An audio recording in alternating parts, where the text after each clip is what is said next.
hombre. Y para evitar este daño que teme en la persona o en sus bienes, adopta un comportamiento que puede resultar nocivo o perjudicial para un tercero o para sus propios intereses. ¿Alguien me hacía una consulta o no? ¿No? Estaba yo mal. Podría ser el caso, esto del estado de necesidad, en el cual aumente el cauce de un río y una persona haga un hoyo, un agujero en su propiedad para evitar que se inunde y pase a la del vecino. Ahora, la regla civil es que si bien quien produce un daño a terceros está obligado a repararlo o a indemnizar por aplicación de las reglas de la responsabilidad extracontractual, si obra por un estado de necesidad, no debiera hacerlo. Eso es en principio, pero es en doctrina, no en nuestro código. ¿Y en qué se diferencia del estado de necesidad de la fuerza? Se diferencia en que el apremio o la coacción deriva siempre del hombre, en la fuerza. En cambio, en el estado de necesidad puede ser de la naturaleza o del ser humano. Y otra diferencia es en que la fuerza del apremio busca una manifestación de voluntad de la víctima, mientras que el estado de necesidad no busca este consentimiento, no busca esta manifestación de la voluntad, es más bien una conducta ante una presión externa. Lo que ocurre en estos casos es que ante una situación de peligro, es decir, entre dos males, el sujeto optaría por aquel que considera el mal menor. ¿Y dónde está tratado esto del estado de necesidad? La doctrina alemana e italiana consideran que el sujeto que celebra un acto en estado de necesidad queda exento de la responsabilidad por incumplimiento de las obligaciones que asumió para evitar el mal que lo amenazaba. Esta es, y les coloqué otro ejemplo acá, como sería la situación en que una persona que se encuentra en un incendio vocifera que donara su propiedad a quien lo rescate. Así en Italia se reconocen que pueden existir prestaciones inicuas derivadas del estado de necesidad, lo cual puede rescindir el acto por una demanda de la parte que se obligó, sin perjuicio que el juez, si anula el acto, puede otorgar una compensación equitativa a la otra obra prestada. ¿Qué opinan ustedes del estado de necesidad? ¿Debiera estar regulado en nuestro código? ¿Qué piensan ustedes? Que sí debería estar regulado, porque de repente hay personas que se aprovechan de las situaciones que viven la otra. Claro, y estas situaciones las vemos a diario. Bueno, en materia de intereses está regulado, como es el caso de la usura, que lo tienen que haber escuchado ustedes, pero pueden haber muchos otros tipos de situaciones que no estén contemplados. Por ejemplo, si alguno de ustedes estuviera en una situación de inminente peligro y quisiera vender un bien mueble a un precio que es irrisorio.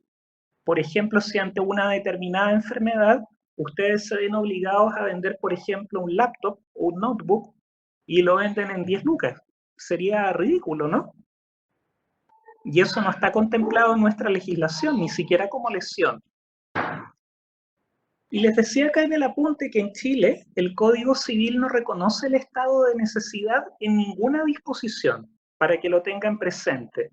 Por ende, el acto celebrado por el afectado por ella no es anulable ni tampoco exime a la gente de indemnizar los perjuicios que se han ocasionado. Es decir, por más estado de necesidad que haya, siempre se van a tener que indemnizar los perjuicios si es que ustedes ocasionaron un daño o si celebraron un contrato, ese acto no va a ser anulable por mucha necesidad que exista. Profe, tengo una duda sobre el estado de necesidad. Y por ejemplo, ¿Sí? no sé, en el caso de la organización de los bomberos, si hay un ¿Ya? incendio muy grande en un hospital en una zona, pero al final por todo el movimiento de tratar de apagarlo, por el agua y todo, al final se logra controlar el incendio, pero muchas cosas se dañan por el agua, por maniobras bruscas, por decirlo así, para tratar de controlar el incendio. ¿Qué pasa en ese caso? ¿La organización de bomberos tiene que responder por esos daños? No, los bomberos no responden. ¿Por qué? Porque es un llamado de emergencia en los cuales ustedes están facultando a la institución respectiva para, en este caso, apagar el siniestro, sin importar los daños que ello ocurran. Los bomberos tienen una reglamentación especial, salvo que cometan un delito, que eso es otra cosa distinta. Es decir, bomberos no puede robar, obviamente, no puede hurtar las cosas del domicilio, ni tampoco podrías destruirlas intencionalmente, salvo que sean con motivo u ocasión del incendio, porque en ese caso se justifica porque hay un bien superior, cuál es el de salvar las vidas o de evitar que el fuego se propague a otra propiedad. Pero eso no es estado de necesidad propiamente tal, porque ustedes son los que facultan a bomberos para que realicen las intervenciones necesarias. ¿Se entiende más o menos o no? Sí, profe, sí se entiende. Muchas gracias. Perfecto, sí. Cualquier duda me van avisando. ¿Alguna otra consulta? ¿Comentario? Profesor, sí, yo tengo una. Javi. ¿Me escucho, verdad? Sí, claro, Javi. Te escucho. Con mucho respeto quería tocar el caso, pero hace poco ocurrió que en una balacera, creo, unos delincuentes mataron a una niña. Todavía no se encuentran los culpables y los padres prometieron una recompensa a quien le entregaran a los que habían ocasionado la muerte de su hija. Si ellos después no pagaran la recompensa porque no dijeron de cuánto era, ¿eso podría ser estado de... Perdón, ¿cómo era? ¿Estado de necesidad? Sí. Yo creo que no. A ver, porque en este caso hay dos cosas. Desde el momento en el cual ustedes ofrecen una recompensa, esa recompensa es a una persona indeterminada. ¿Se acuerdan cuando vieron en acto jurídico cómo era la formación del consentimiento? Que emanaba de dos actos, de la oferta y de la aceptación. ¿Ya? Y la oferta podía ser a una persona determinada, que es cuando va dirigida a un sujeto en específico, o indeterminada cuando va al público en general. ¿Ya? En este caso, habría una propuesta efectuada a una persona indeterminada, pero esa propuesta no va a ser obligatoria para el agente que la formula. ¿Se entiende un poquito, no? ¿O estoy muy difuso? No, sí, profe, sí se entiende, gracias. ¿Sí? No va como dirigida a una persona determinada, por lo tanto, al no existir una determinación en cuanto al destinatario de la oferta, no se podría materializar el consentimiento, a mi modo de ver. ¿Mm? ¿Algún otro comentario, consulta? ¿De qué es, Javi? Profe, pero al no existir como el consentimiento, como que se formule bien, pasaría a ser como un tipo de obligación como, ¿cómo se llama? Obligación natural, como que, pues yo lo digo en el caso de que paguen y después se arrepientan y quieran como quitarle lo que pagaron de recompensa. Sí, te sigo, Luis. Vamos por parte. Las obligaciones naturales, según entiendo, ustedes no las han visto, ¿cierto? Algunos sí, otros no. Ah, ya. Para explicarle yo un poco a los compañeros que no lo hayan visto, ¿qué son las obligaciones naturales? Que lo van a ver en el curso de tercer año, este primer semestre.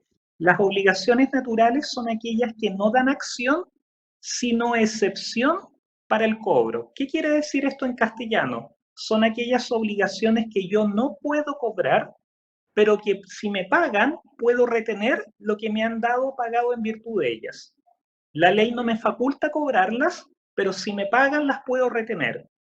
¿Dónde están reguladas las obligaciones naturales? En el artículo 1470 del Código, y allí el Código contempla 4 casos de obligaciones naturales. ¿Ya? Y ahí habla de las obligaciones civiles que se encuentren prescritas, las que se han contraído por personas que teniendo suficiente juicio y discernimiento no pueden obligarse, como por ejemplo los incapaces relativos, etc. Ahora, Luis, en este caso, habría que analizar, como tú indicas, podría ser una obligación natural de las que no estén nominadas en el 1470, pero habría que analizar otro punto en mi juicio, el objeto de la obligación, porque si el objeto fuese ilícito, vicia el acto jurídico y en ese caso no daría lugar ni acción ni excepción, estaría viciado el consentimiento, ¿ya? Por lo tanto, lo que habría que determinar es si la recompensa por la ejecución de un determinado acto da lugar o no a una obligación natural. Y habría que analizar si esa recompensa es lícita o es ilícita. Por ejemplo, si yo ofrezco una recompensa por matar a alguien, el acto sería ilícito, ¿cierto? Pero si yo ofrezco una recompensa porque alguien me dé información, esa sí sería lícita. Y en ese caso yo creo que podríamos estar frente a una obligación natural, pero habría que analizar el caso más en detalle, Luis. Bueno, profe, gracias. ¿Queda más clarito ahí? ¿Sí? Sí, todo bien. Perfecto. ¿Algún otro comentario, pregunta? ¿No? Sigamos ahora con el dolo. Otro vicio del consentimiento. Vimos el error, vimos la fuerza y ahora veamos el dolo. ¿Qué es el dolo? Doctrinariamente tiene tres acepciones dolo. La primera de ellas, una circunstancia que agrava la responsabilidad del deudor que infringe una obligación. En este caso, el dolo se define como la intención positiva del deudor de causar un perjuicio al otro contratante, dejando de cumplir lo pactado. Y se deben indemnizar todos los perjuicios, tanto los previstos como los imprevistos, a diferencia de la culpa, en la que se deben indemnizar solo los perjuicios directos previstos, que lo van a ver en obligaciones eso después. Por eso no quise ahondar. Otro concepto del dolo es un elemento del delito civil, es decir, y acá lo define el código en el artículo 44 como la intención positiva de inferir injuria a la persona o a la propiedad de otro. Y por último, el dolo, el que nos convoca en materia de acto jurídico, es el vicio del consentimiento. ¿Y qué es acá el dolo? Es una maquinación fraudulenta destinada a que una persona preste su consentimiento para celebrar un acto o contrato. ¿Y qué es la definición que vamos a aplicar acá? Tanto en el error como en el dolo existe una falsa representación de la realidad. Esto es muy importante para que puedan ver la diferencia entre el error y el dolo. La diferencia radica en que el error surge de modo espontáneo, mientras que el dolo es provocado por maniobras fraudulentas, fraguadas para inducir el engaño. Es decir, en ambos casos hay un error, pero el error en el dolo yo lo induzco. Yo hago maliciosamente que la persona se equivoque. El error no es espontáneo. Como vimos en la clase anterior, si yo quería comprar una cuchara de plata o de oro, pero eso lo desconocía el vendedor y yo quería una de oro, hay error, pero no hay dolo.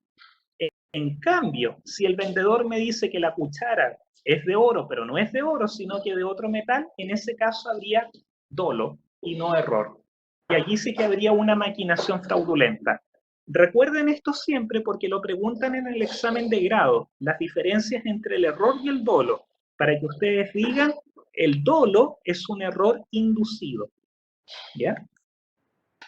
¿Cómo se clasifica el dolo ahora? Primera clasificación, dolo bueno y dolo malo. El dolo bueno corresponde a los engaños menores, que son habituales en el comercio y que constituyen exageraciones o jactancias sobre el valor de las cosas. Acá les puse el ejemplo del frutero que dice que su fruta es la mejor del mundo, como cuando uno va a La Vega y dice que sus frutillas, sus paltas, sus tomates es lo mejor que hay en el mundo. Y este se define también como un comportamiento lícito realizado con astucia, con malicia o con halagos o con propaganda o incitaciones que se consideran permitidas en la vida de los negocios o en las relaciones sociales para la que cualquier sujeto se entiende preparado. Y les coloqué acá, se llama también picardía lícita, ¿ya?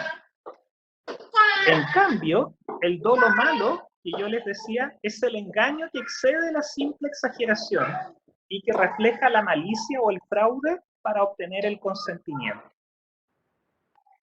Veamos ahora otra clasificación, dolo positivo y dolo negativo. El dolo positivo es el engaño que se realiza a través de razonamientos o actos tendientes a representar como verdaderas circunstancias falsas, o a suprimir o alterar las verdaderas mediante una conducta proactiva. En cambio, el dolo negativo consiste en ocultar sagazmente hechos verdaderos mediante el silencio o reticencia que por ley, convención o costumbre debió declarar. Es decir, la abstinencia genera la prestación del consentimiento. Y por último está el dolo determinante, principal o inductivo, y el incidental. El determinante es aquel que induce en forma directa a realizar una declaración que de no haber mediado dolo jamás se hubiese efectuado. En cambio, el incidental no es determinante para la manifestación de voluntad, ya que la víctima igualmente hubiera celebrado el acto, pero lo hubiera hecho en circunstancias menos gravosas o menos onerosas. Veamos qué es lo que nos dice el Código Civil ahora en relación al dolo. Lo reglamenta en 2 artículos, el 1458 y el 1459. ¿Y qué nos indica acá? El primer artículo indica que el dolo solo vicia el consentimiento cuando es obra de una de las partes y además es determinante, en términos tales que de no haber mediado no se hubiera celebrado el acto o contrato. Ello no significa que el dolo únicamente tiene cabida en los actos. ¿Sí? ¿Qué artículo era? 1458. Gracias. Indica que el dolo solo vicia el consentimiento cuando es obra de una de las partes. Y además debe ser determinante. Es decir, que de no haber mediado dolo, no se hubiera celebrado el acto contrato. Se necesitan esos 2 requisitos copulativos. Ello no significa que el dolo no tenga cabida en los actos unilaterales. También pueden verse afectados por el dolo actos unilaterales, como lo son la aceptación o el repudio de una herencia, la renuncia a los gananciales efectuada por la mujer o los herederos, y el testamento. Obviamente, si el acto es unilateral, basta que el dolo sea determinante, ¿ya? Porque obviamente va a provenir de un tercero, siendo indiferente si se benefició o no del acto. ¿Sí? ¿Alguna duda hasta acá? ¿Estamos claros? ¿Ningún comentario, nada? Estamos claritos entonces. Ya. En el caso que el dolo reúna los requisitos para viciar el consentimiento, se sanciona con la nulidad relativa o rescisión, porque así lo dice el Código en el 1682, inciso final. Ahora, si no cumple los presupuestos para viciar el consentimiento, esto es cuando el dolo no es determinante, no es principal, o bien, siendo determinante obra de un tercero, no va a viciar el consentimiento, ni tampoco la validez del acto, pero da derecho a exigir una indemnización de perjuicios contra la persona o personas que lo han fraguado, por el total de los perjuicios ocasionados o contra aquellos que sin fraguarlo, que sin materializarlo, se han beneficiado de él solo hasta la concurrencia de dicho provecho. Si lo ocasiona un tercero, recuerden, da derecho a exigir el total de los perjuicios. En cambio, si lo ocasiona un tercero, les decía, da derecho a exigir una indemnización de perjuicios contra todos los que lo han fraguado, por el total de los perjuicios ocasionados, o contra aquellos que sin fraguarlo se han beneficiado de él solo hasta la concurrencia del dicho provecho. ¿Ya? Si son autores del dolo, fraguarlo, todos los perjuicios. Y si no son autores, sin fraguarlo, solo hasta el monto del beneficio. Ahora, en el caso que el dolo vicie el consentimiento, es irrelevante que la víctima haya sufrido o no perjuicios, ¿ya? La existencia de los mismos no se requiere para demandar la rescisión del acto.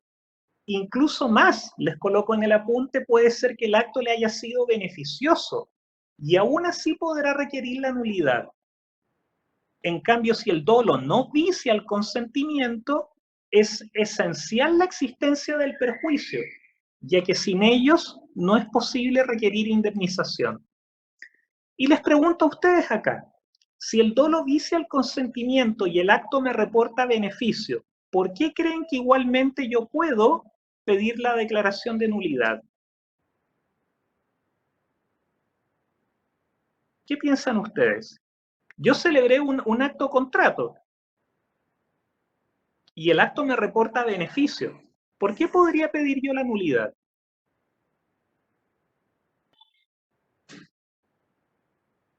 Cualquier opinión bienvenida sea. ¿Que no se estaría actuando de buena fe? ¿Cómo? Javi, no te alcancé a escuchar, perdón. ¿Por qué no se estaría actuando de buena fe? Exacto. ¿Qué es lo que sanciona el código? Sanciona la mala fe. Y recuerden, dolo es sinónimo de mala fe, a diferencia del error en donde no hay mala fe. Por lo tanto, el dolo, si me engañan, si me mienten, si ocurre algo malo, siempre voy a tener yo la opción de pedir o de reclamar la nulidad. Aunque el acto me beneficie, porque se protege la buena fe, como nos dijo la Javi, y se sanciona la mala fe. Veamos cómo se prueba el dolo. El artículo 1459 señala que el dolo no se presume, ¿ya? Nunca se presume el dolo porque es sinónimo de presumir mala fe, sino en los casos que indica la ley, y en todos los demás debe probarse. Y aquí les puse algunos ejemplos de cuándo se presume el dolo, en el artículo 968, número 5, en donde se indica que se considera indigno de suceder al causante si se le ha escondido o se ha ocultado el testamento. Lógico. Y por último, la ley también se preocupa de que estas normas que regulan la buena fe en el código no sean quebrantadas. ¿Y qué es lo que nos dice la ley en el 1465? Indica que la condonación del dolo futuro no vale. ¿Qué opinan ustedes de esto? ¿Por qué el código prohíbe la condonación del dolo futuro? ¿Qué opinan? ¿Por qué creen ustedes que se prohíbe de antemano perdonar el dolo futuro?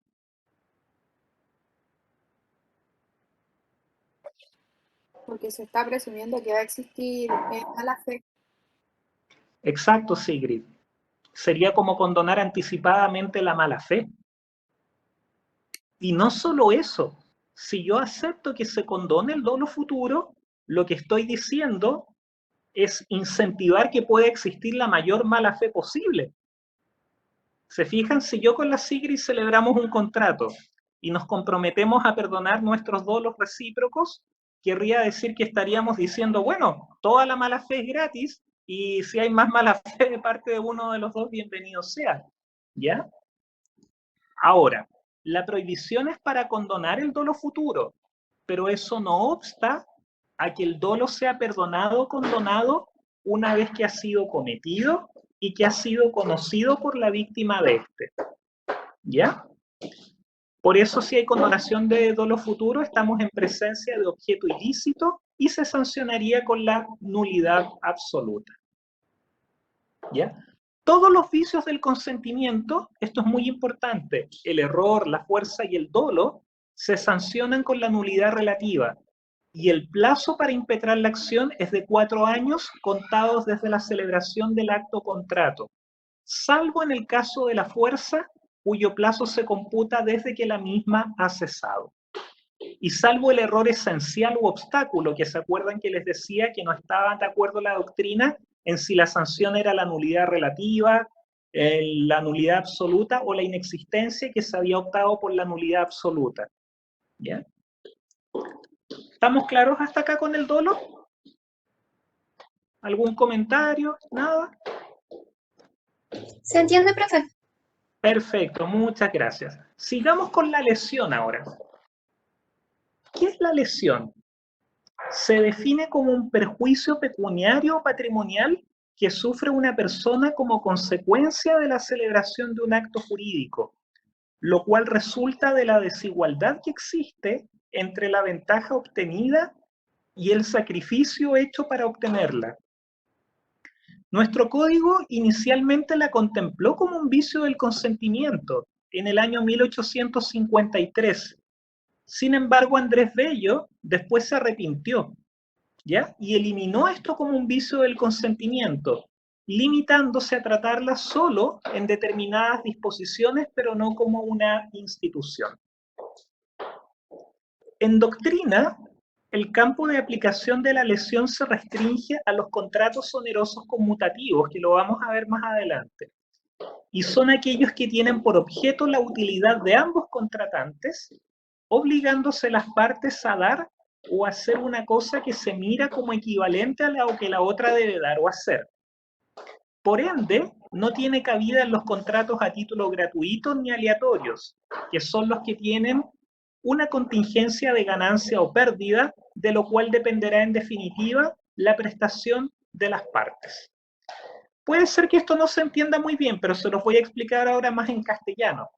Los contratos onerosos conmutativos son aquellos en que ambos resultan beneficiados, como una compraventa, un arrendamiento, cualquier contrato. En cambio, los contratos unilaterales es donde solamente uno se obliga, y lo mismo pasa a título gratuito, es decir, donde yo hago una donación. Si yo hago una donación estoy regalando, por lo tanto no puede haber lesión. Ni tampoco en los contratos aleatorios, que son aquellos que tienen una suerte de ganancia o de pérdida. ¿Quién me podría dar un ejemplo de algún contrato aleatorio? ¿A quién se le ocurre? Un contrato que estaría como destinado a la suerte. Comprarse un billete de lotería, por ejemplo. Exacto, Gabriela. Ese es un contrato aleatorio. Las apuestas, las rifas. Y les voy a poner yo otro ejemplo para que me digan si es aleatorio o no. ¿El contrato de seguro es aleatorio o no? Sí. Se discute. ¿Quién quiera? ¿Ibas a decir algo? Sí. No, pensaba que sí, pero sí, claro, puede ser discutible porque depende de si ocurre o no algún accidente o alguna cosa que cubra el seguro. Claro. Miren, les voy a ir ahora para que vayamos desarrollando el criterio jurídico, que es lo que me interesa en este módulo de integración, para que no nos quedemos tanto en la parte teórica, porque en la parte teórica, si se fijan, están bien. Pero les pregunto ahora, ¿cuáles son las obligaciones del contrato de seguro? ¿Cuál es la obligación del que contrata el seguro? Si yo contrato el seguro, ¿qué tengo que hacer? Pagar una cantidad de dinero cada mes. Exacto. Gracias, Luis. Gracias, Sigrid.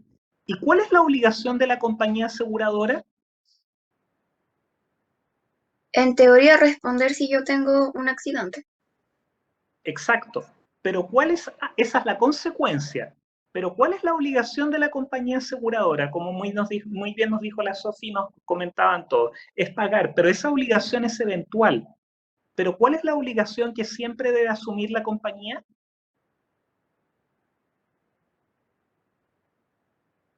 Hacerse cargo del riesgo.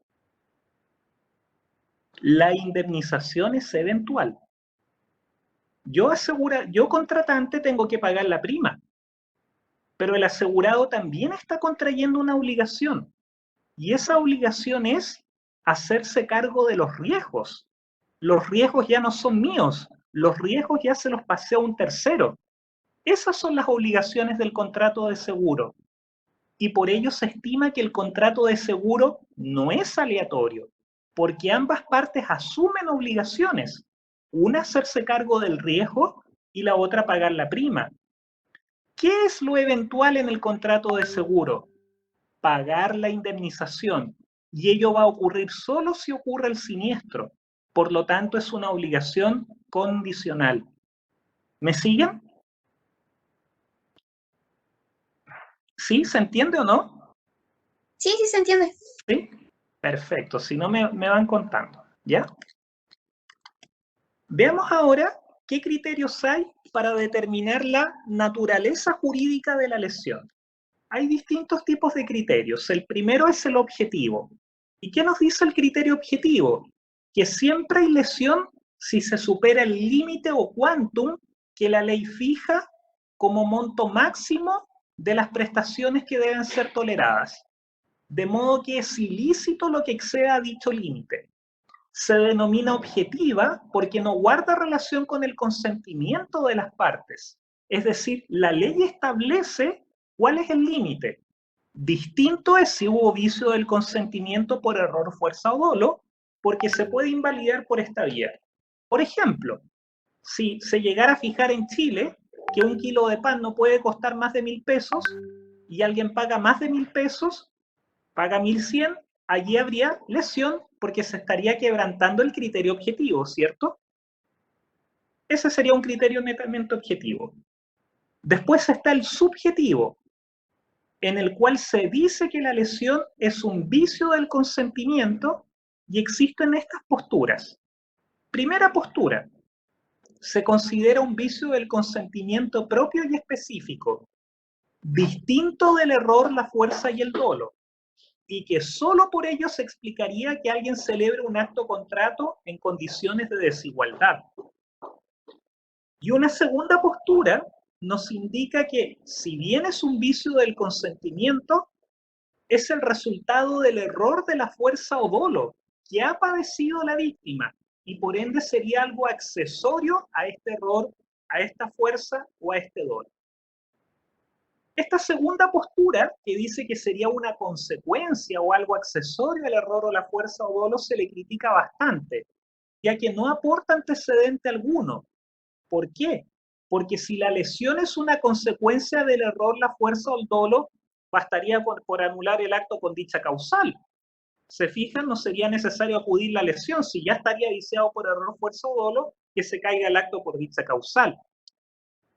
Y respecto de aquellos que no lo consideran un vicio del consentimiento, que lo consideran, perdón, un vicio del consentimiento distinto, se les hace presente que parece antijurídico que cualquier persona pudiese pedir la nulidad cuando está en una posición desfavorable para sus intereses. Es decir, la estabilidad de las relaciones jurídicas obligarían a desechar este criterio de carácter subjetivo. ¿Qué opinan ustedes? ¿Les parece que es un vicio del consentimiento distinto la lesión, que sería una consecuencia del error, de la fuerza o del dolo? ¿Qué les parece?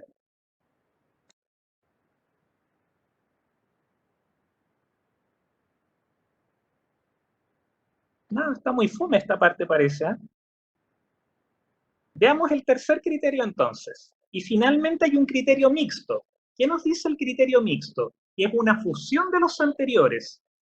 Es decir, exige que el acto supere el margen permitido por la ley, pero además que exista necesidad, ligereza o inexperiencia de la víctima que la coloque en una situación desmedrada frente a un inescrupuloso. Esto en doctrina. Veamos qué nos dice el código ahora en materia de lesión, que lo tenemos que haber visto en acto jurídico. Como ya les señalaba, el código no la regula la lesión como un vicio del consentimiento, sino solo en determinadas disposiciones, de modo que se menciona en algunos contratos onerosos conmutativos, en actos que no son contratos, y lo hace con un criterio objetivo. O sea, únicamente importa que se quebrante el margen establecido en la ley. Cuando se quebranta el margen establecido en la ley, va a existir lesión, no en otro caso. Veamos ahora los casos de lesión que regula el código. El más conocido, la lesión en la compraventa de bienes raíces, que está en el artículo 1888. ¿Qué nos dice esta norma? El contrato de compraventa puede rescindirse por lesión enorme. Y el 1891 nos dice, no habrá lugar a ella, a la lesión en la venta de bienes muebles, ni en las que se hagan por Ministerio de la Justicia. Por lo tanto, en la compraventa la lesión queda restringida a los bienes raíces. Y el 1889 nos dice, el vendedor sufre lesión enorme cuando el precio que recibe es inferior a la mitad del justo precio de la cosa que vende. Y el comprador sufre lesión enorme cuando el justo precio de la cosa que compra es inferior a la mitad del precio que paga por ella. Se entiende poco hasta acá, pero con un ejemplo lo vamos a ver mejor. ¿Y cuáles son los efectos de este tipo de lesión? El comprador contra quien se produce la rescisión podrá a su arbitrio consentir en ella o completar el justo precio con deducción de la 10ª parte. Y el vendedor en el mismo caso podrá a su arbitrio consistir en la rescisión o en la nulidad o restituir el exceso del precio recibido sobre el justo precio aumentado en una 10ª parte. y no se deben los intereses o frutos, sino desde la fecha de la demanda, ni podrá pedirse cosa alguna en razón de las expensas que haya ocasionado el contrato. Vamos con un ejemplo porque de la redacción del código se entiende poquito. Supongamos que el vendedor, y va a sufrir lesión, si vende en 100 millones un inmueble que tenía un justo precio de 300. Ahí hay lesión, claramente, se supera el margen legal, ¿cierto? Porque la ley dice que el precio, el tope, es la mitad, 150. Por lo tanto, el vendedor sufre esta lesión si vende en 100 millones algo que cuesta 300. El juez declara la rescisión, es decir, la nulidad, y el comprador puede eximirse de entregar el inmueble como efecto de la nulidad si completa el justo precio con deducción de la décima parte.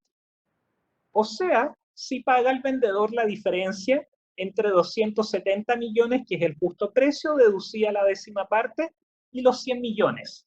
¿Por qué? Porque esos 100 millones ya los pagó. En consecuencia, tendría que pagar 270 millones. ¿Se entiende o no? Me avisan porque yo sé que es un poquito difícil de entender. ¿Sí? Profesor, ¿podría explicarlo de nuevo, por favor? Sí, claro. Vamos viendo el ejemplo. Estamos viendo el caso de que un vendedor tiene una casa, ¿cierto? Y la está vendiendo, y esa casa cuesta 300 millones de pesos. ¿Cuál sería el monto mínimo al que la pudiera vender? Para que me lo digan ustedes. De acuerdo a las normas. La mitad. ¿Cuánto sería el precio mínimo? Para que no haya lesión. 150. 150. ¿Me siguen? Perfecto, Sofi. Pero la vendió en 100, ¿cierto? Entonces, aquí se dicta sentencia de nulidad por rescisión en contra del comprador. Y el mismo comprador contra quien se dicta la sentencia puede decir, ya, acepto la nulidad y devuelvo la casa y devuélvanme los 100 millones. Pero la ley le entrega la posibilidad al comprador de quedarse igualmente con la casa. ¿Pero qué le exige la norma?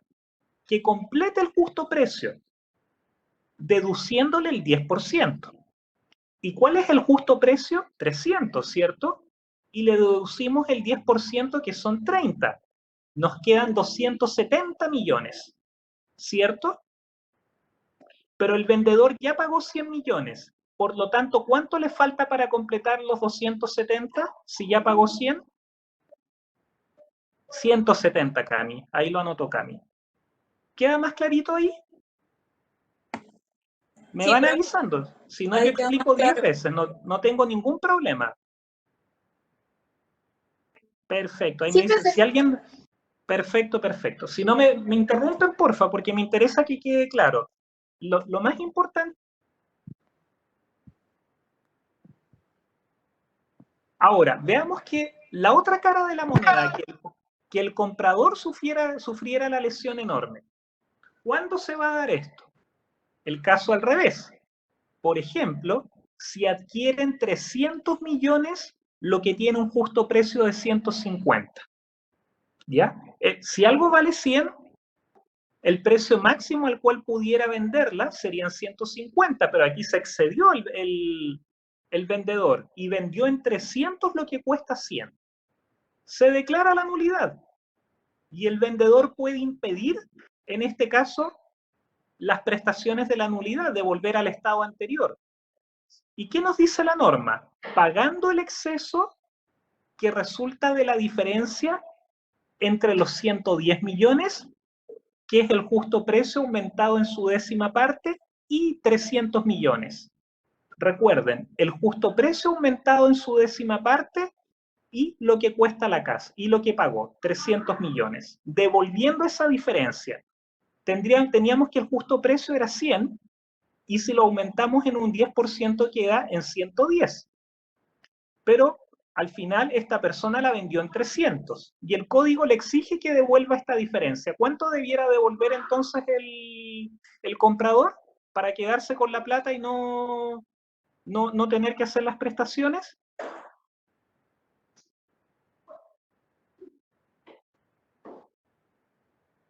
¿Nadie? Profe, yo no entendí. Exacto. ¿Quién me hablaba, perdón? Yo no entendí esta vez Sigrid. la operación matemática, no. Sí, perfecto, Sigrid. La explico de nuevo. Ningún problema, por favor, váyanme interrumpiendo. Quiero que vayan aprendiendo, ¿ya? El comprador, en este caso estamos viendo que sufre la lesión enorme.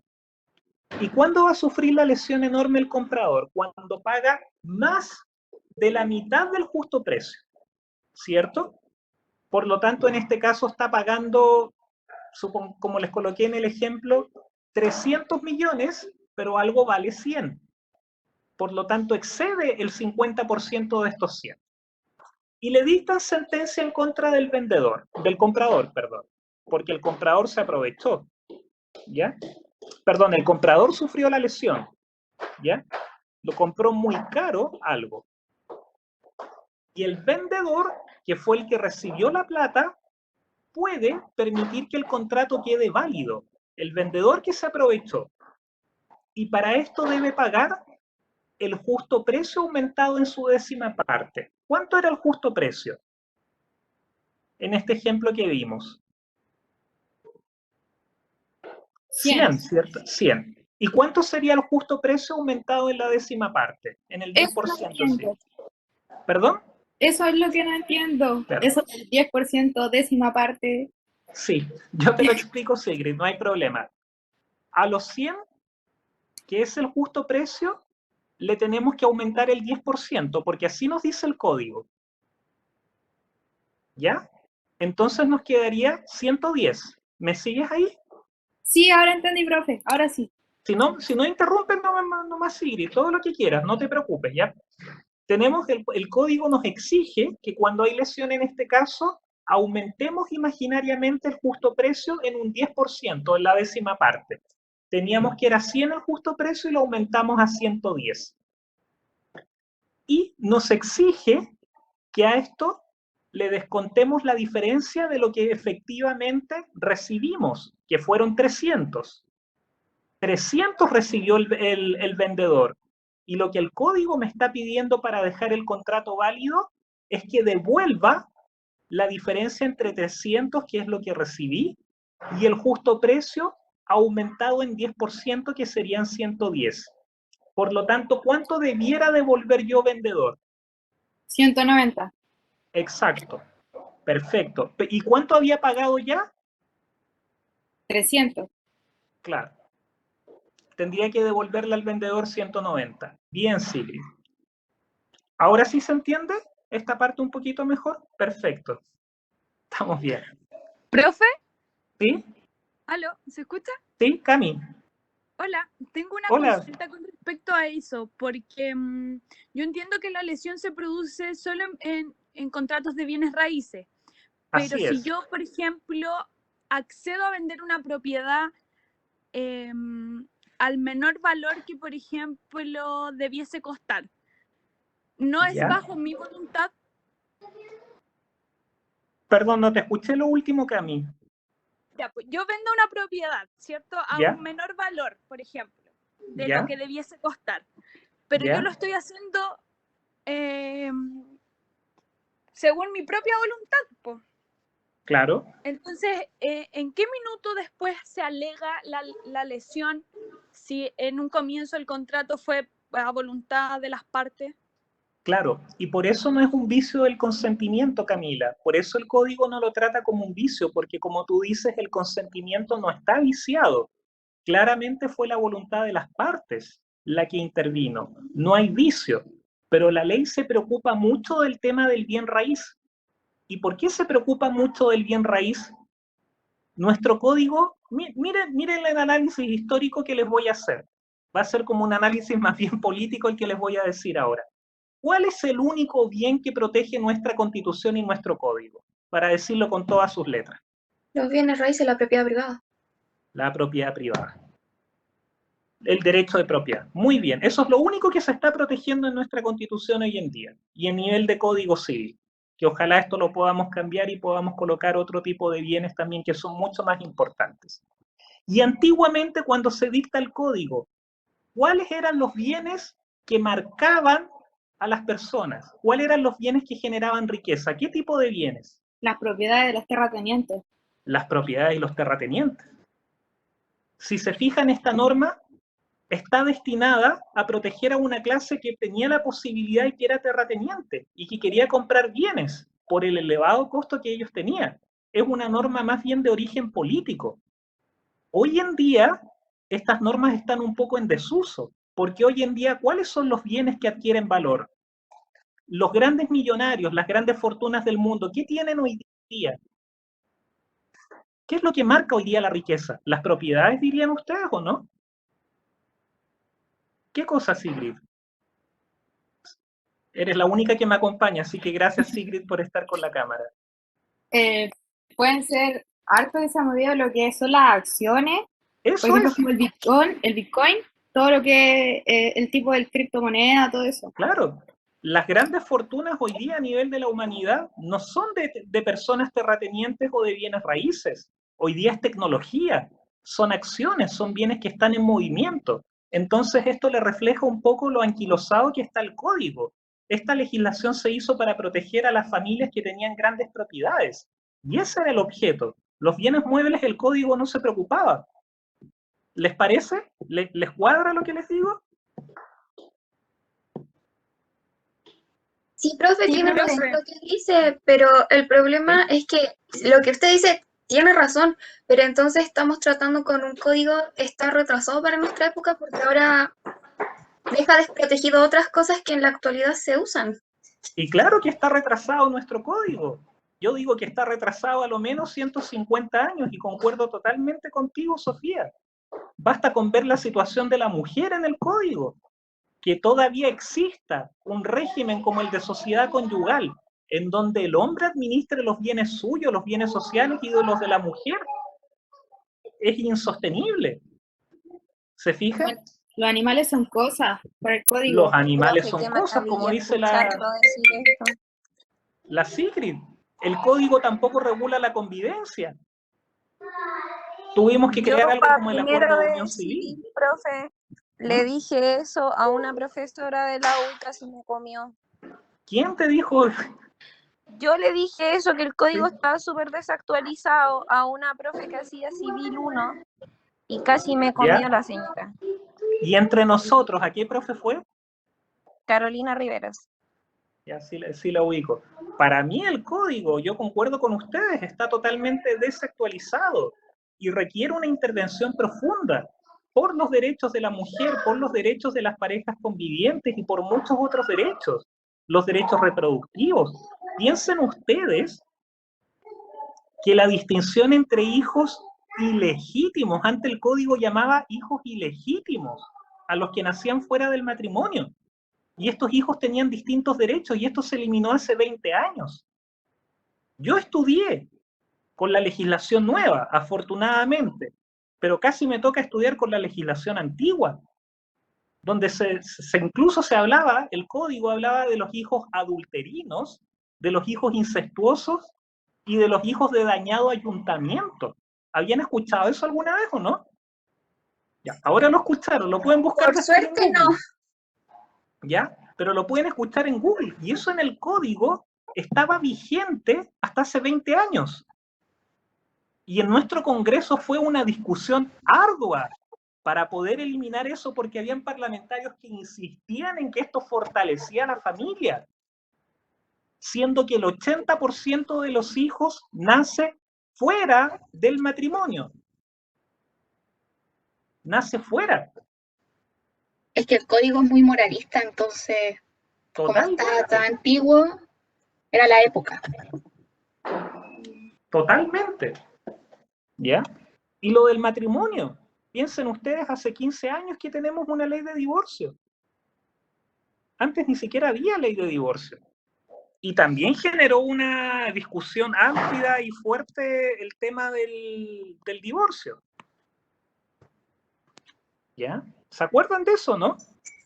Sí. Y hoy día... Yo creo que el código necesita reestructurarse y actualizarse completamente porque se están viendo cosas irreales. O sea, ¿cuánto porcentaje de la población chilena se casa hoy en día? Muy poca gente. Y el único consejo que yo les puedo dar es traten de convivir el mayor tiempo posible. No me acusen después de que soy un poco liberal ni nada, pero ojalá traten de convivir. Así se conoce la pareja y todo. ¿Mm? En fin. ¿Algún otro comentario? ¿Duda? Profe, entonces, con respecto a la lesión, ¿se pacta finalmente solo como por... a ver, ¿cómo lo puedo decir? Como porque está de forma... a ver, no, espérame, deja plantearme de nuevo. El Ya, tema Cami, de la no te lesión preocupes. se pasa entonces como materia solo porque está estudiado por la doctrina y no porque en el fondo en la vida jurídica ahora se realice de verdad, porque cuando uno va a comprar una propiedad primero pasa a un tasador, etcétera, entonces miles de cosas antes de que ocurra la lesión.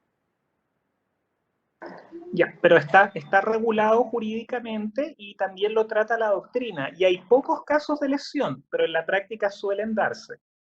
Más que con los bienes raíces urbanos, con los bienes raíces de carácter rústicos o con las propiedades rurales. Ya, profe. ¿Ya? Sigamos viendo.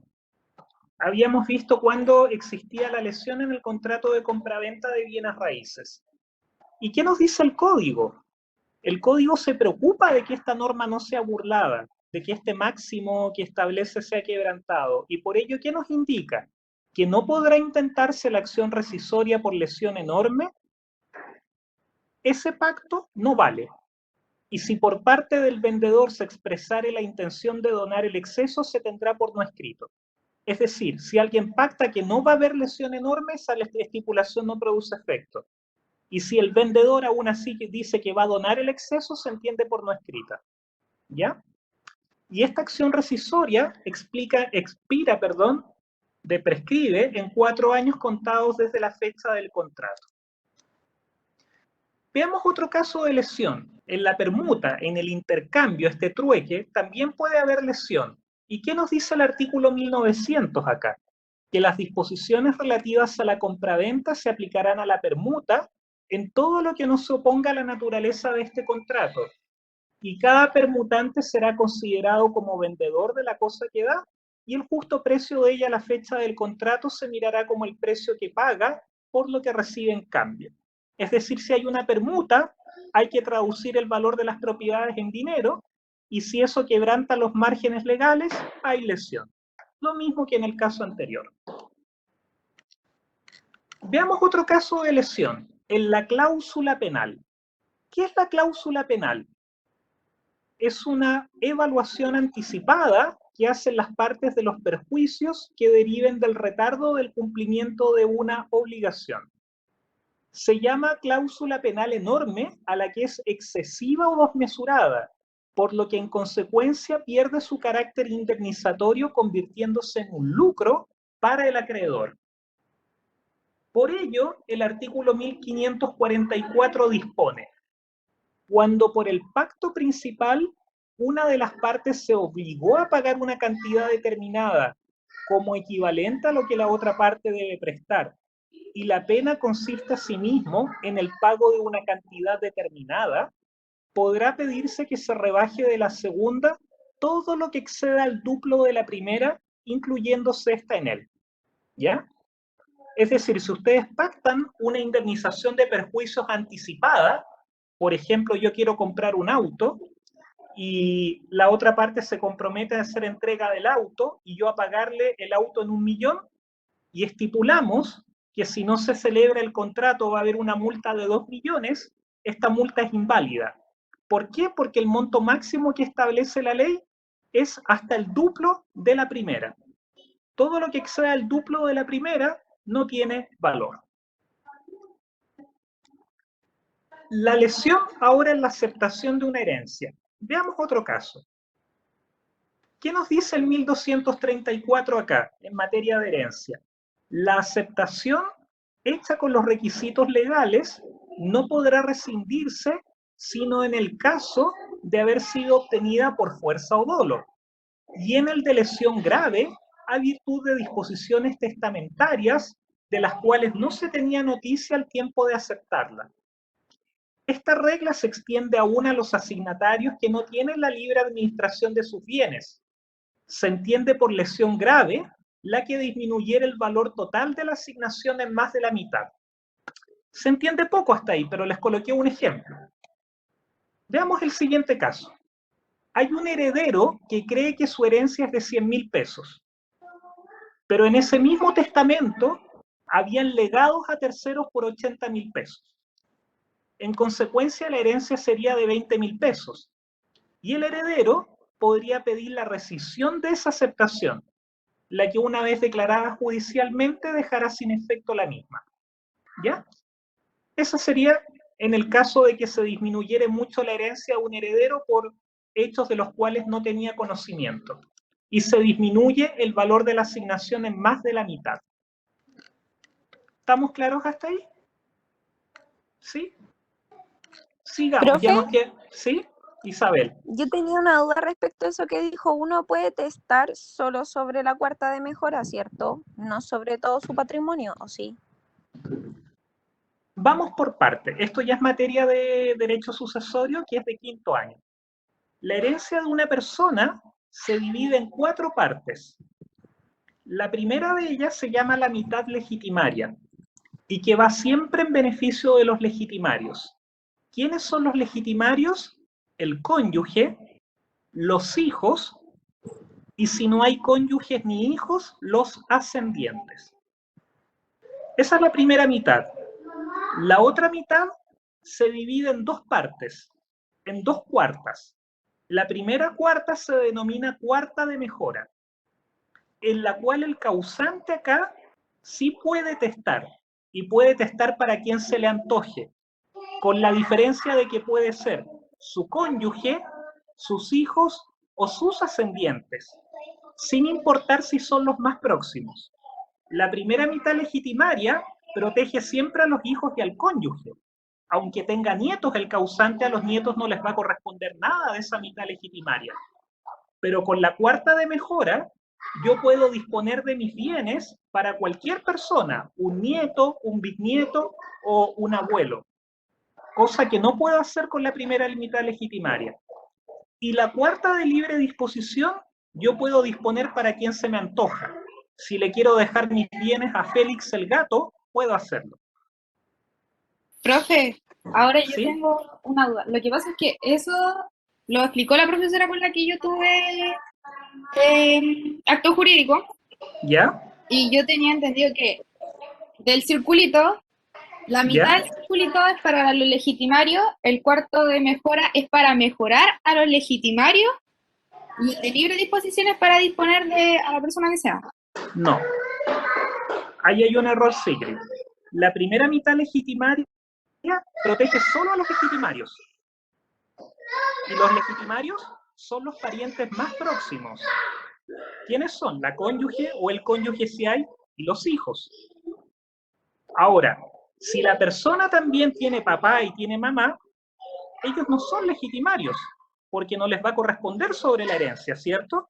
Por lo tanto, quedarían fuera de esta mitad legitimaria.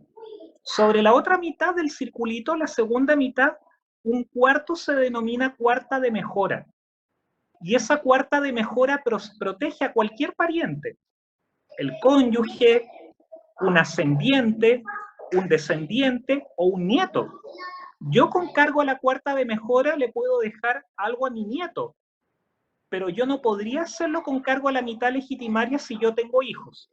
Si yo tuviese hijos, estoy obligado a dejarle mis bienes a mis hijos, ¿cierto? Pero si tengo un nieto, le puedo dejar algo conforme a la cuarta de mejora. La cuarta de mejora en el fondo, Sigrid, protege a cualquier pariente. A cualquiera. Cónyuge, ascendiente o descendiente, aunque no sea legitimario. Esa es la cuarta de mejora. Y por eso les doy el ejemplo al nieto. Y la cuarta de libre disposición a cualquier persona. ¿Se entiende mejor ahí? Y el otro cuarto, profe, porque ahí tenemos exactamente, pues. Perdón, Isabel, no te alcancé a escuchar bien. El otro cuarto, porque ahí tenemos solo 3/4.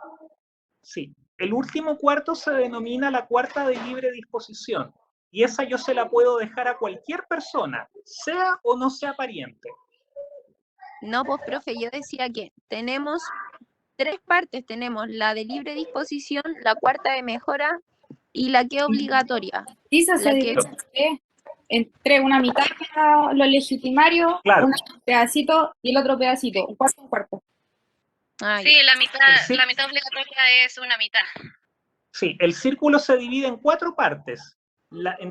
Perdón, 4 partes. Una mitad enterita del círculo es la mitad legitimaria.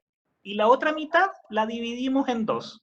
Ahí tenemos la cuarta de mejora y tenemos la cuarta de libre disposición. Claro, el círculo queda dividido en 3. Pero en el fondo la primera mitad equivale al doble. Por eso les decía yo que es una mitad entera y equivale a 4 partes. ¿Ahí sí se entiende mejor que a mí?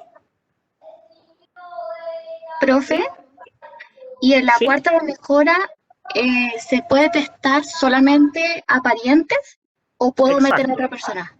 No, solo a parientes. Ya, Que gracias. sean cónyuges, ascendientes o descendientes. Gracias. ¿De qué? Sigamos viendo ahora. Perdón, ¿quién me hablaba? Yo Luis. tenía una duda.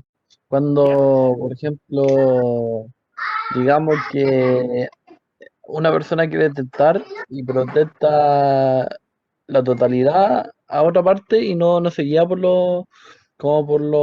el artículo del Código Civil que habla sobre cómo desheredar. Por lo tanto, Claro. intenta acumular toda la herencia en una sola persona. Eso el notario, el abogado debería como decirle que se lo van a rechazar o solamente se sabe eso cuando ya muere la persona y se abre el testamento.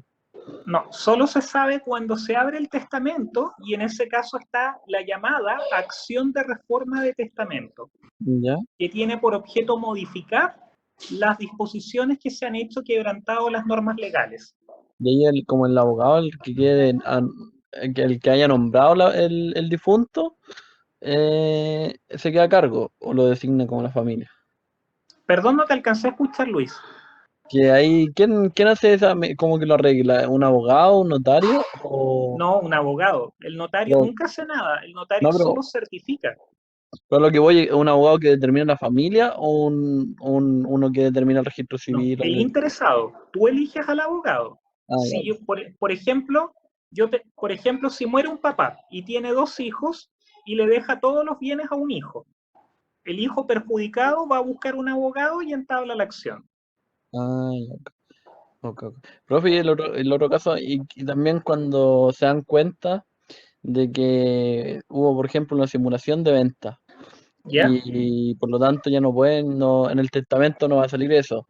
¿Hay alguna forma de arreglarlo o ya es probable que no se pueda hacer nada? Si es que simularon Sí. una venta, pero no tienen cómo comprobarlo. Está la acción de simulación, se puede hacer, Luis. ¿Ya? Pero eso es otra acción, es acción de simulación, que pasa a los herederos. Ya. ¿Ya? Yo igual tengo una duda respecto al tema. Kiara. Mire, por ejemplo, la mitad legitimaria, así se llama, ¿cierto? Claro. Usted se supone que primero es el cónyuge y luego los hijos, pero ¿esos están en igualdad de condiciones o es primero el que hereda el cónyuge y después los hijos? En igualdad de condiciones. Pero el cónyuge le corresponde el doble de herencia de lo que corresponde a un hijo, si es que hay más de uno. Pero, por ejemplo, en los casos en que, no sé, están casados los padres, pero dentro de ese matrimonio hay un hijo que no es de ambos. ¿Que ese hijo se considera igual que los demás hijos o puede como discutirse ahí que puede heredar igual que el cónyuge o...? Hereda igual que el cónyuge, siempre y cuando sea hijo del que falleció, hijo del causante. Claro. Ya, ahí heredaría igual que el cónyuge. Claro, igual que el cónyuge y hereda lo mismo. Profe. Muchas gracias. ¿De qué? Una última pregunta sobre eso. Por ejemplo, Si en un matrimonio los bienes están separados, tomaron la decisión de hacerlo por bienes separados. ¿Ya? Aún así, cuando uno de los cónyuges se muere, queda como la mitad, por decirlo así, para el cónyuge, ¿o no? Exacto. Da lo mismo qué sí. situación tengan al casarse. No da lo mismo, porque son dos cosas distintas. Si están casados en sociedad conyugal, hay que liquidar la sociedad conyugal primero. Y si están casados, les voy a poner un ejemplo. Si Pedro se casó con Carolina y compraron una casa en sociedad conyugal, muere Pedro. ¿La mitad de esa casa de quién era por estar casados en la sociedad conyugal? ¿De pleno derecho? Ah, de Carolina. Claro, ella ya tiene la casa a la mitad de pleno derecho porque era en sociedad conyugal. Y sobre la otra mitad, que no era de Carolina, ella allí pide su herencia. ¿Me siguen? Sí. Sí, pero En cambio, si están casados con separación de bienes, la casa es de solo uno de ellos, ¿cierto? Por ejemplo, la casa es de Pedro. Y allí Carolina tendría que reclamar la mitad de la casa de Pedro. ¿Se fijan que es distinto? Sí, profe. Ahí sí, ¿alguna otra consulta, duda, comentario? Profesor, solo modo de pregunta, y en caso de que tengan cese de convivencia, ¿eso afecta algo? ¿Pero no están separados? No, no. El cese de convivencia no produce ningún efecto hereditario. Por lo tanto, mientras se mantenga vigente el matrimonio o el acuerdo de unión civil, sigue estando vigentes los efectos patrimoniales, en este caso entre los cónyuges. Ya. Gracias. ¿De qué? Pues. Y nos queda un poquitito. Veamos también la lesión en la partición de bienes. ¿Qué nos dice acá el artículo 1348? Dice que las particiones se anulan o rescinden de las mismas maneras que los contratos, y la rescisión por causa de lesión se concede al que ha sido perjudicado en más de la mitad de su cuota. Acá les coloco el ejemplo. Este caso se refiere a una comunidad o indivisión que cuando hay dos o más personas teniendo algo sobre una cosa en común. Y se acaba esta comunidad, y cada partícipe recibe lo que le corresponde según su cuota en la comunidad. ¿Y cuándo va a haber lesión? La lesión se produce si su cuota, les coloqué acá, fuere por 100.000 pesos y se le adjudican bienes por 40.000 pesos, podrá pedir la nulidad para dejarla sin efecto. ¿Ya? Más de la mitad de la cuota. Es decir, si yo recibo menos cuando se liquida, menos de la mitad de lo que me corresponde, puedo pedir la nulidad, si no estoy conforme. Eso está claro, tampoco es muy difícil. Otro caso de lesión, el mutuo con intereses excesivos. ¿Qué es el mutuo? Les coloqué acá. El mutuo es un préstamo de consumo, cuando una parte le entrega a otra una cantidad de dinero o de bienes fungibles para restituir otros tantos del mismo género y calidad. Si se cobran intereses en este mutuo, la ley determina cuál es el máximo posible, y este máximo se denomina máximo convencional. ¿Y qué nos dice el artículo 2206? Nos señala que el interés convencional es el pactado por las partes, y este no tiene más límites que los señalados por ley especial, salvo que, no habiendo limitación especial, exceda en una mitad al que se probare haber sido el interés corriente al tiempo de la convención, en cuyo caso será reducido por el juez al interés corriente. Me explico. Si el interés de corriente fuese de un 10%, ¿cuál es el máximo que se podría cobrar? Aumentar la mitad de esto, ¿cuánto sería? 15. Y la tasa... ¿Ah? 15. Exacto. Por lo tanto, si yo cobrara más de eso, me lo reducen a la mitad. Recuerden que se aplica sobre el interés, no sobre el capital. El interés no puede ser más de la mitad del interés corriente. Después tenemos la lesión en la anticresis. ¿Qué es la anticresis? Es un contrato que está definido en el artículo 2435, en virtud del cual se le entrega al acreedor un bien raíz para que se pague con los frutos. Y el artículo 2443 dispone que las partes podrán estipular que los frutos se compensen con los intereses en su totalidad o hasta la concurrencia de los valores. Los intereses que se estipularen estarán sujetos a la misma reducción en caso del mutuo. Es decir, si yo pacto que se pague al acreedor con una cosa raíz para que se pague con los frutos y cobro intereses, por eso que los frutos se compensen con los intereses están sujetos a las mismas reglas de antes.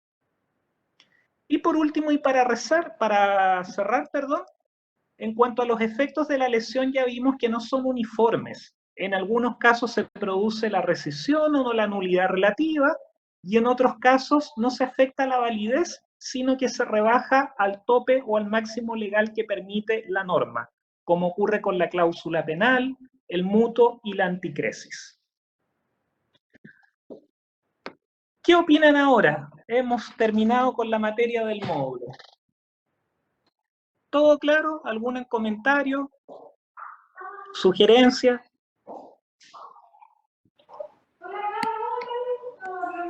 No, profe, Profesor, y las clases son súper amenas con usted. Perdón, no alcancé a escuchar.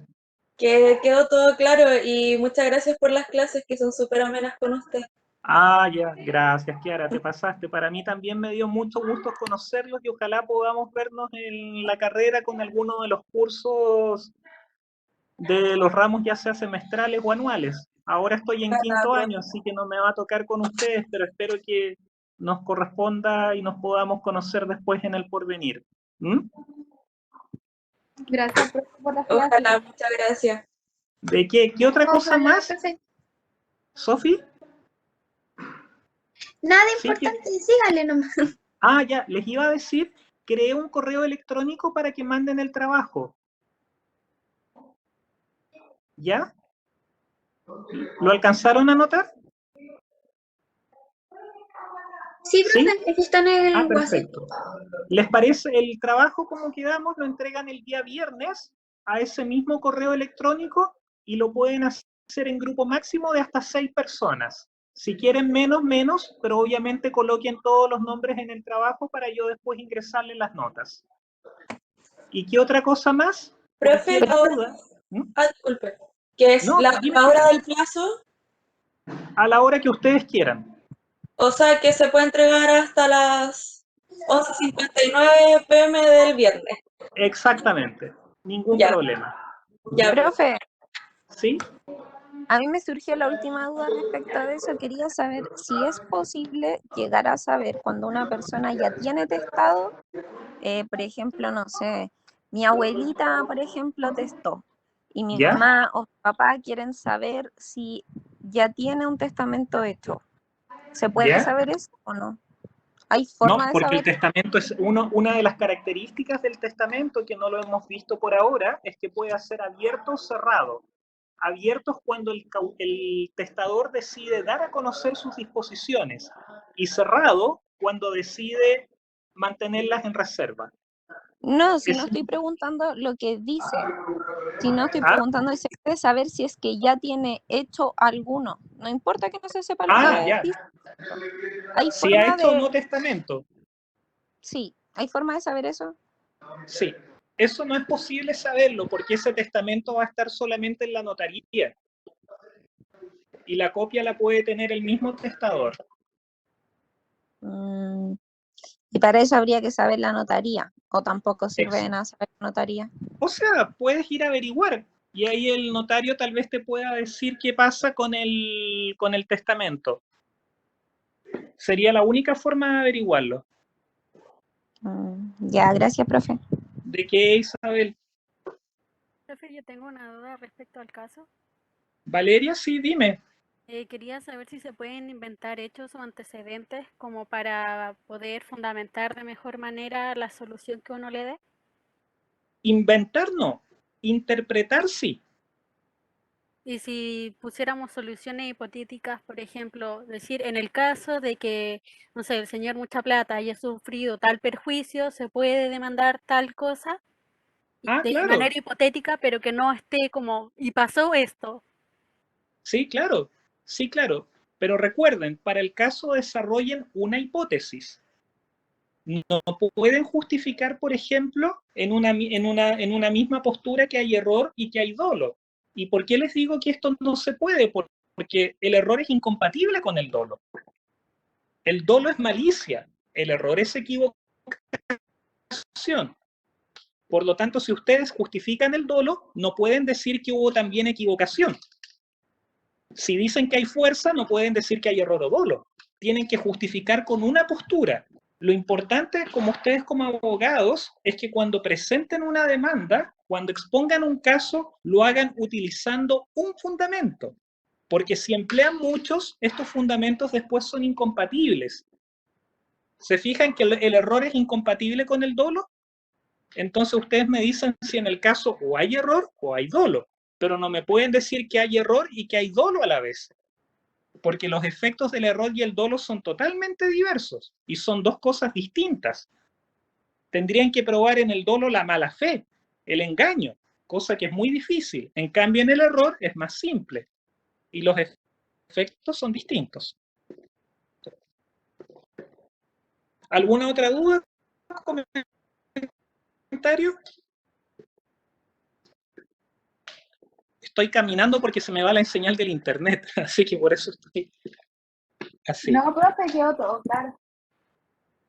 ¿Ya? Profesor, si queda alguna duda, ¿uno le puede hablar a su WhatsApp? Por supuesto que sí, y no solamente me pueden hablar al WhatsApp, si quieren llamarme por teléfono, llámenme. Les pido que no me llamen a las 3 de la mañana porque a esa hora sí que estoy ya medio dormido, pero me pueden llamar a la hora que quieren. Y si no les contesto, yo les devuelvo después el llamado. Llámenme cuando quieran, de verdad, no me molesta en lo más mínimo. Me pueden escribir al WhatsApp, llamarme por teléfono, y siempre les voy a contestar cualquier duda que tengan, ya sea de este curso o de los cursos que tengan más adelante. Cuenten conmigo por cualquier ayuda que requieran. ¿Ya? Profe, ¿no nos quiere enseñar todos los ramos del año pasado? Gracias. Muchas gracias por sus palabras, de verdad. Sí, profe, muchas gracias. Me emocionan harto. Y créanme que si todos si pudieran. Encantado. Hablen ahí con la Sole para que les digan si les puedo hacer más clases. De mi parte, ningún problema. Y si necesitan apuntes o algo, yo a todos los cursos que dicto les hago apuntes o les hago PowerPoint. Si alguna vez necesitan apoyarse con más materia o necesitan algún material o algún texto o algún fallo que los apoye, pídanmelo. Yo se los mando a sus correos. De verdad, lo que necesiten pueden contar conmigo. Profe, de casualidad, y hablando de eso, ¿no tiene algún apunte del ramo de obligaciones? Siento que fue como el más complicado que tuve el año pasado y como que no lo logré entender así a cabalidad. Yo hice un PowerPoint de obligaciones con todas las materias, Camila. Si quieres me escribes por interno y yo te lo mando. ¿Mm? Ya, profe, muchas gracias. A ver, yo tengo apuntes de acto jurídico, tengo uno completo, tengo uno de derecho sucesorio que es de 5º año, tengo otro apunte que es derecho de daños y tengo PowerPoint de derechos de las obligaciones y de derechos reales. Y para los que les guste familia, en familia escribí un libro, ¿ya?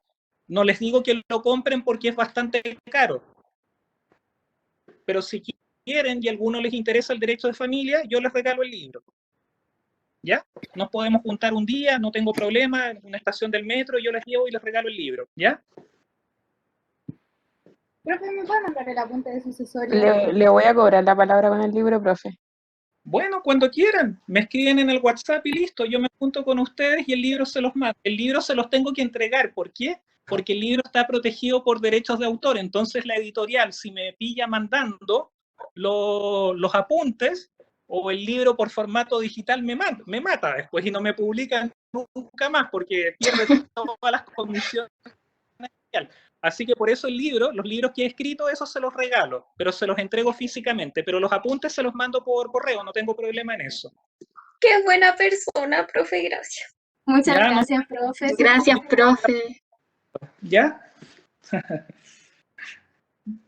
Ya, pues cualquier cosa me están escribiendo, ya saben, me pueden llamar, escribir cuando ustedes quieran y si necesitan material, apuntes o libros, me los piden y coordinamos por interno, ¿les parece? ¿Estamos entonces? Sí, profe. Muchas gracias de verdad. Gracias. Que tenga buena tarde. Igual Profe, ustedes, esté muy bien. cualquier duda. Profe, Muchísimas gracias. gracias por Chao, todo. profe, gracias. Chao, profe, gracias. Chao, chao. Un abrazo de todos para ustedes, un corazón. Estén bien. Ay, qué tierno, profe. Gracias. Chao. Que esté bien. Chao, chao.